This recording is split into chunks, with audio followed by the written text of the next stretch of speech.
বন্ধুরা, তোমাদের সবাইকে জানাই নীলষষ্ঠীর অনেক অনেক শুভেচ্ছা।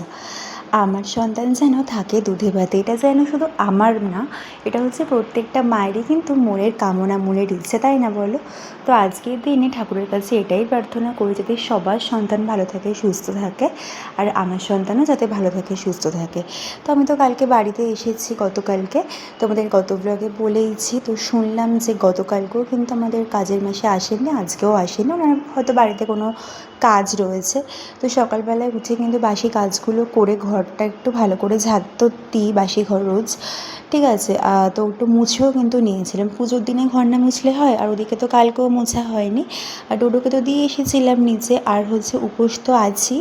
আর ওদিকে দেখো স্নান টান করে কিন্তু ঠাকুর পুজোও কিন্তু দিয়ে দিয়েছিলাম আমি আর মা।